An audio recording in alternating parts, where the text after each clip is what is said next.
With the 42nd pick in the 2016 NBA Draft, the Utah Jazz select Isaiah Whitehead from Seton Hall University. What is up, guys? In today's video, we're going to be talking about former Seton Hall 5-star recruit Isaiah Whitehead and why he failed to make it in the NBA. If you love college basketball, make sure to hit that subscribe button, and if you love these type videos, check out my playlist in the description below. Personally, Isaiah Whitehead is one of my favorite college basketball players of all time, and I cannot wait to tell you guys his story. Now let's get started with today's video. Isaiah Whitehead was born and raised in Brooklyn, New York, where basketball is a way of life. Isaiah wasn't always supposed to play basketball. As a child, he starred in both basketball and baseball, and he was committed to playing both sports. When he was 8 years old, he decided to make a big decision. He chose basketball over baseball and was 100% committed to making it to the NBA. Whitehead got better and better and was poised to become the next big thing out of Coney Island, following the footsteps of Sebastian Telfair and Lance Stevenson. Flash forward a few years, and he was now a 5-star recruit whose talents were wanted all over the country. His final few schools were expected to be Louisville, Syracuse, St. John's, and Seton Hall. No one really knew where he was going, but a unique coaching hire helped swing his recruitment. Seton Hall head coach Kevin Willard knew how good Whitehead was, and he wanted him bad. He ended up offering his high school head coach an assistant job with the Pirates, and Isaiah's commitment followed. Some people may call it a dirty tactic. Personally, I think it's a genius move on his end to help his program out. We did find out later on that money may have also played a factor, but I do think Isaiah wanted to be there. Overall, he was a 5-star recruit, McDonald's All-American, and a number 4 shooting guard in the class of 2014. Seton Hall had not made the tournament since 2006, and the Pirates were desperate to be relevant again. As I said earlier, Kevin Willard was the head coach, and Seton Hall brought in Angel Delgado, Desi Rodriguez, and Kadeem Carrington to finish a really strong recruiting class. Seton Hall started out 7-0, but after losses to Wichita State and Georgia, they went into Big East play at 10-2. They actually started out Big East play with back-to-back wins over ranked teams and climbed as high as number 19 in the polls, but success was short-lived and they began to drop more games. After their 2-0 start, they only went on to win 4 more games and finished at 6-12 in the Big East. They would go on to lose in the first round of the Big East tournament and finish at 16-15 on the year. Isaiah was once looked at as a one-and-done type player, but after a mediocre season statistically and some injuries, he decided to come back for his sophomore year.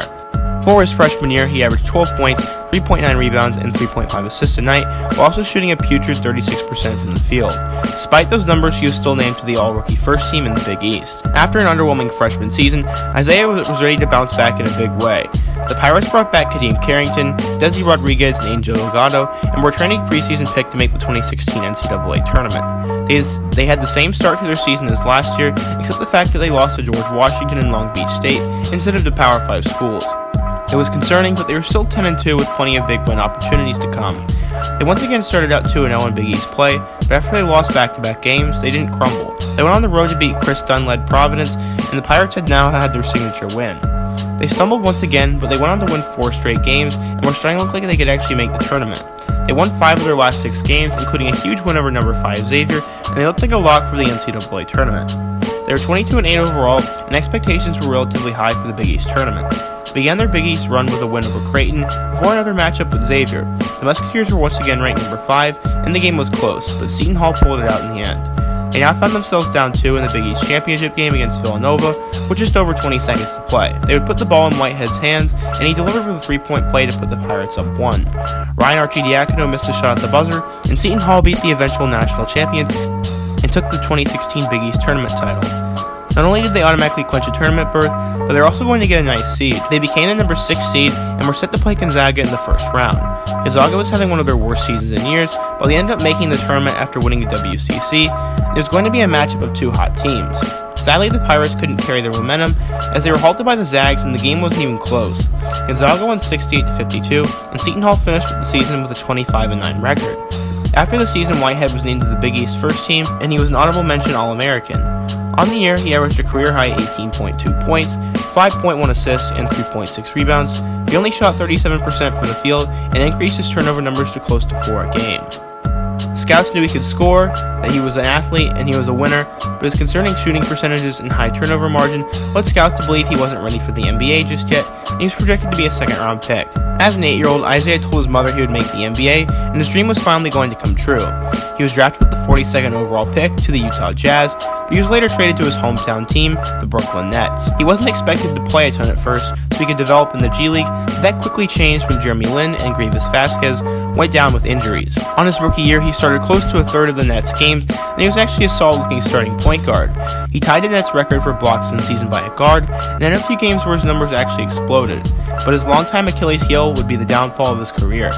He was a great player, but he continued to struggle with turning over the ball, and he earned the nickname Cyclone for it. For his rookie year, he averaged 7.4 points, 2.6 assists, and 1.9 turnovers a night, while struggling to do what he did best, shoot threes. After only playing in 16 games his second year, he was eventually sent to the Denver Nuggets and waived.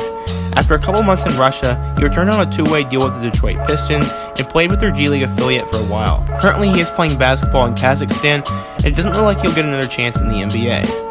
Overall, Whitehead was one of my favorite college basketball players of all time, and it's sad to see he didn't make it happen in the NBA. I remember always playing with him in 2K, and I wanted him to be successful super bad. He had a fair opportunity to prove himself, but his past flaws were still present in his game, and as a result, he didn't make it. I wish Isaiah the best of luck moving forward, and I hope to see him get back to the NBA. I hope you guys enjoyed today's video, and if you did, make sure to hit that like button, and check out some of my other videos on the screen or in the description below. Peace.